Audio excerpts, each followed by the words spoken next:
Oi, gente. Graça e paz do nosso Senhor Jesus Cristo. Tudo bem com vocês? Vamos para o nosso momento com Deus. Vamos orar. Eterno Deus, Santo Pai, te louvamos, Pai amado, porque Tu és maravilhoso, porque Tu és Deus verdadeiro, Deus único, aquele que era, que é e há de vir. Pai, te agradecemos por nos trazer aqui para te louvar, para te engrandecer, Pai amado. Pois o Senhor merece toda a honra, toda a glória, todo louvor e toda adoração, Pai. Pai, obrigado por mais um dia de vida. Obrigado, Senhor, pelas oportunidades que o Senhor nos dá, Pai amado. Obrigado pelas bênçãos, Senhor, que o Senhor nos dá e que ainda vai nos dar, meu Deus. Pai, te agradecemos por esse devocional que estamos fazendo, Senhor. Peço, Senhor, que o Senhor abra nossa mente, nos dê entendimento, sabedoria, para compreender a Tua palavra, Senhor. Em nome de Jesus, amém. Gente, vamos para o devocional de Spurgeon.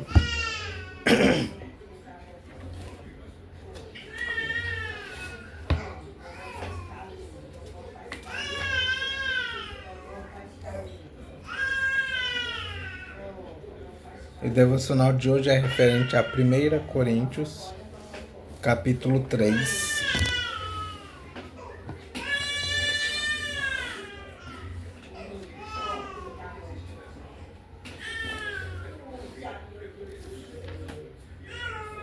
Primeira Coríntios, capítulo 3.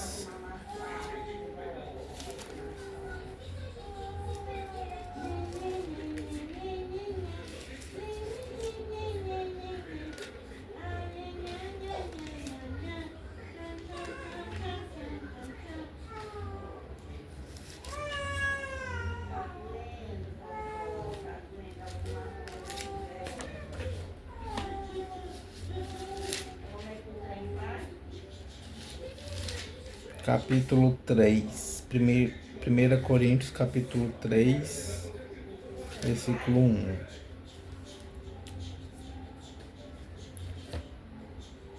Nós vamos ler do 1 ao 15, tá bom?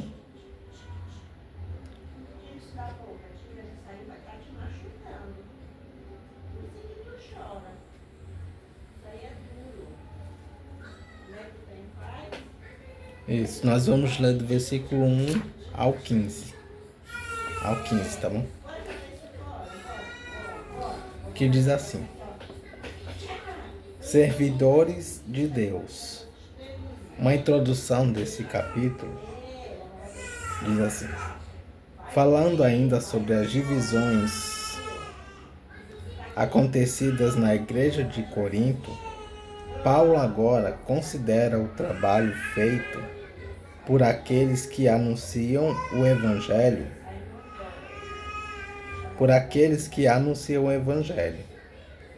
É Deus que determina o trabalho que cada um deve fazer. Por isso, nenhum deles é mais importante do que os outros.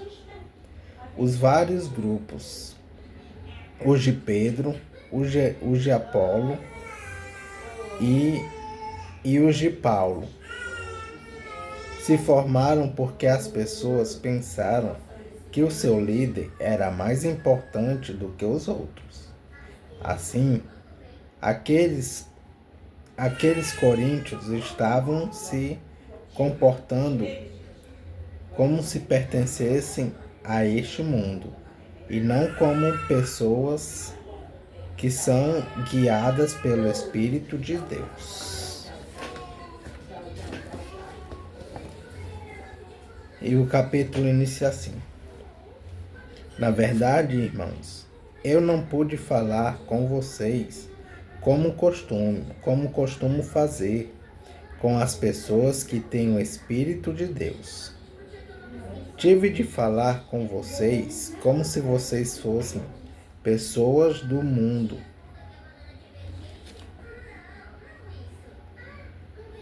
como se fossem crianças na fé cristã. Tive de alimentá-los com leite e não com comida forte, pois vocês não estavam prontos para isso. E ainda não estão prontos. Porque vivem como se fossem pessoas deste mundo. Quando existem ciumeiras e briga entre vocês, será que isso não prova que vocês são pessoas deste mundo e fazem o que todos fazem?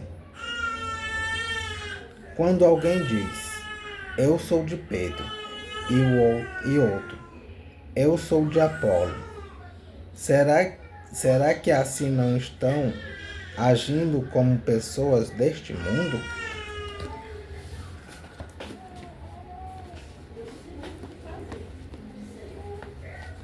Afinal de contas, quem é Apolo e quem é Paulo? Somos somente servidores de Deus. E foi por meio de nós que vocês creram no Senhor. Cada um de nós faz o trabalho que o Senhor lhe deu para fazer. Eu plantei e Apolo regou a planta, mas foi Deus quem a fez crescer. De modo que não importa nem o que planta, nem o que rega, mas sim Deus, que dá o crescimento. Pois não existe diferença entre a pessoa que planta e a pessoa que rega. Deus dará a recompensa de acordo com o trabalho que cada um tiver feito, porque nós somos companheiros de trabalho no serviço de Deus, e vocês são o terreno no qual Deus fez o seu trabalho. Vocês são também o edifício de Deus. Usando o dom que Deus me deu, eu faço o trabalho de um construtor competente. Põe o alicerce e outro constrói em cima dele. Porém, cada um deve construir com cuidado, porque Deus já pôs Jesus Cristo como um único alicerce, e nenhum outro alicerce pode ser colocado. Alguns usam ouro, ou prata, ou pedras preciosas para construírem em cima do alicerce. E ainda outros usam madeira, ou capim, ou palha. O dia de Cristo vai mostrar claramente a qualidade do trabalho de cada um, pois o fogo daquele dia mostrará o trabalho de cada pessoa. O fogo vai mostrar e provar a verdadeira qualidade do trabalho. Se aquilo que alguém construir em cima do alicerce resistir ao fogo, então o construtor receberá a recompensa. Mas, se o trabalho de alguém for destruído pelo fogo, então esse construtor perderá a recompensa. Porém, ele mesmo. Mas se o construtor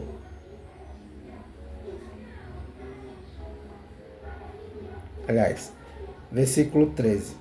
Mas se o trabalho de alguém for destruído pelo fogo, então esse construtor perderá a recompensa. Porém, ele mesmo será salvo, como se tivesse passado pelo fogo para se salvar. Vamos ler o devocional de Spurgeon. Diz assim: cristão, você está se lamentando por ser tão fraco na vida espiritual, por sua fé ser tão pequena e seu amor tão frágil? Alegre-se, pois você tem motivo para gratidão. Lembre-se de que em algumas coisas, você se iguala ao cristão mais maduro.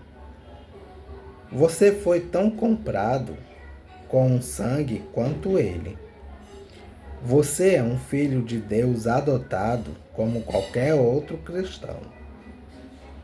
Um bebê é tão verdadeiramente filho de seus pais como um homem crescido.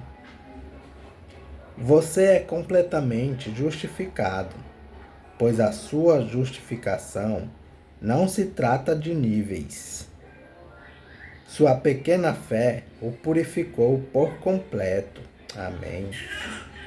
Você tem tanto direito às coisas preciosas da aliança, como os cristãos mais desenvolvidos, pois o seu direito às misericórdias da aliança não está em seu crescimento, mas na aliança em si. E sua fé em Jesus não é a medida, mas um indício de sua herança nele. Você é tão rico como mais rico, se não na alegria, contudo em posse verdadeira. A menor estrela que cintila está no céu. O raio de luz mais débil tem afinidade com a grande esfera do dia. No registro familiar da glória, o pequeno e o grande têm seus nomes escritos com a mesma caneta. Você é tão precioso para o coração de seu Pai como o maior da família. Jesus é tão compassivo. Você é como um pavio que fumega. Alguém mais áspero diria: apague este pavio fumejante, pois enche o ambiente com um odor ofensivo. Mas ele não apagará o pavio que fumega. Você é como uma cana quebrada, e qualquer outra mão menos gentil do que a mão do músico-chefe se lançaria sobre você e o jogaria fora. Mas ele nunca esmagará a cana quebrada. Em lugar de se abater por aquilo que você é, triunfe em Cristo. Não sou insignificante em Israel, contudo em Cristo fui feito para assentar-me em lugares celestiais. Amém. Sou pobre na fé, entretanto, em Jesus, sou herdeiro de todas as coisas. Ainda que em nada possa gloriar-me e confesse minha vaidade. Se a raiz de toda a questão estiver em mim, me alegrarei no Senhor e me gloriarei no Deus da minha salvação. Amém. Vamos para a leitura em Salmos.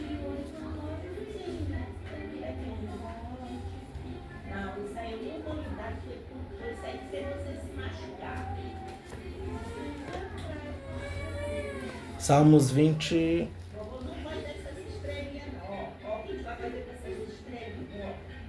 Salmos 24.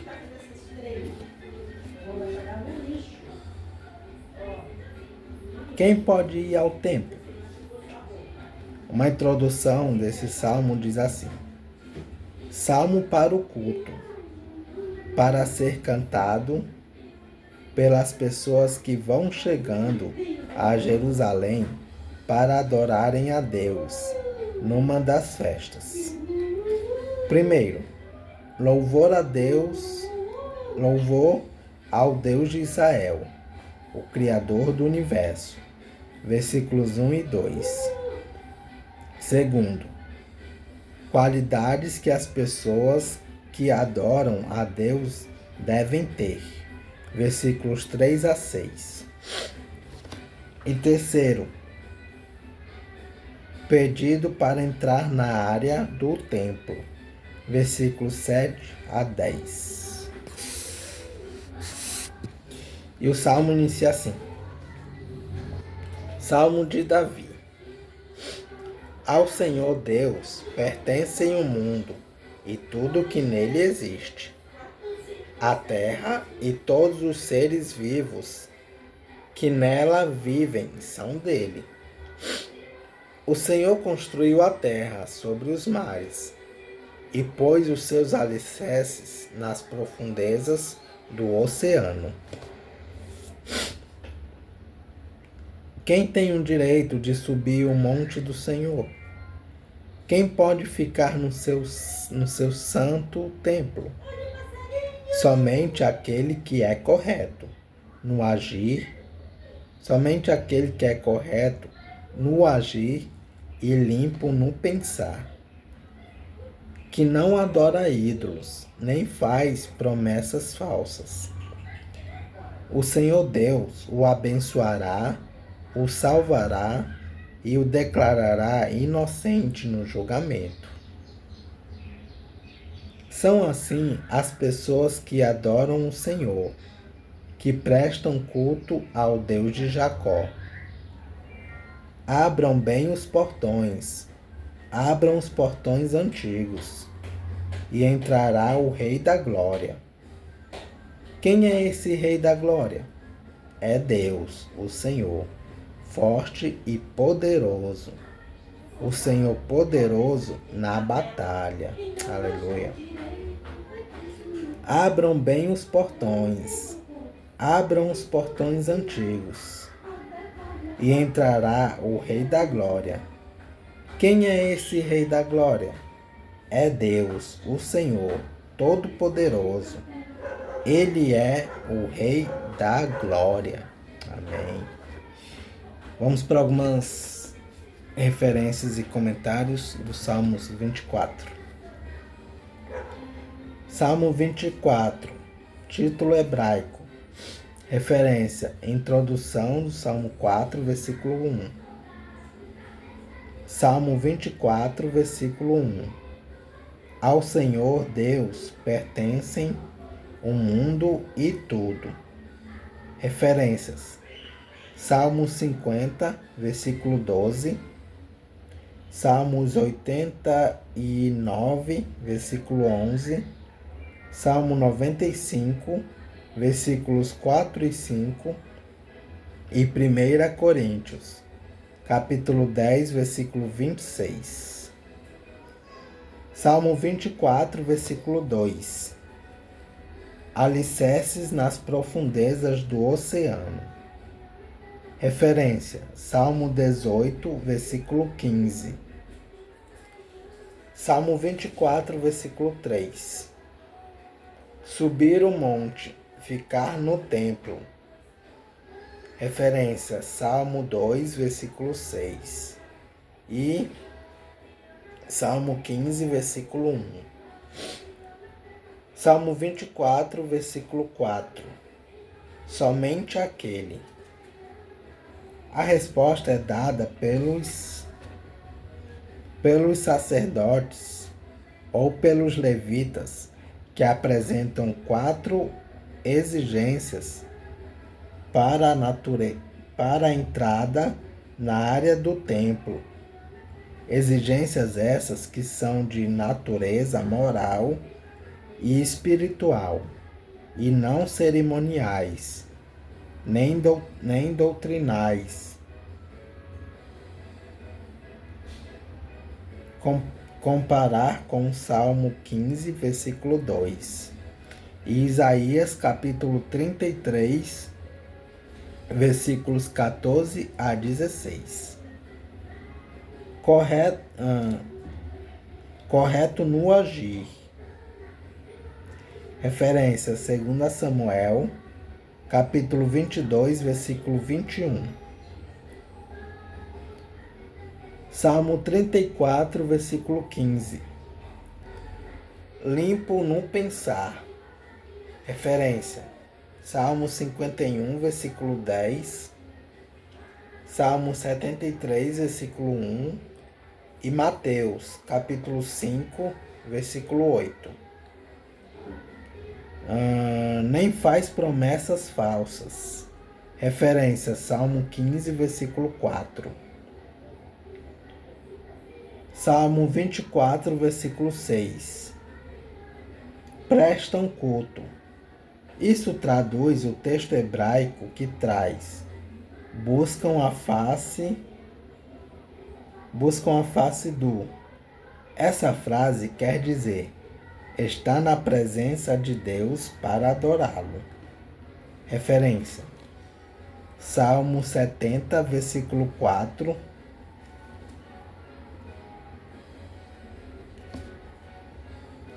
Salmo 24, versículo 7.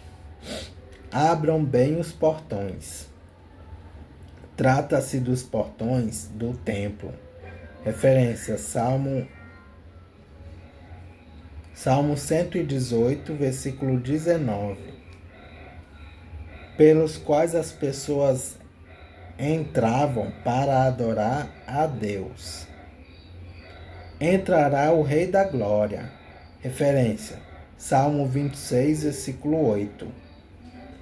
E Salmo 96, versículo 7. Parece que os adoradores que pediam passagem iam levando a arca da aliança, que simbolizava a presença de Deus no meio do seu povo. Referência: 2 Samuel, versículo 6. 2 Samuel, capítulo 6, versículo 2. Salmo 24, versículo 8. Quem é esse Rei da Glória? É a pergunta também do versículo 10, feita pelos sacerdotes que estão do lado de dentro dos portões. A resposta dos adoradores está no versículo 8, parte B e C, e versículo 10, parte B e C. Salmo 24, versículo 10. O Senhor Todo-Poderoso. No original hebraico, essa expressão é Javé, Yahvé dos exércitos.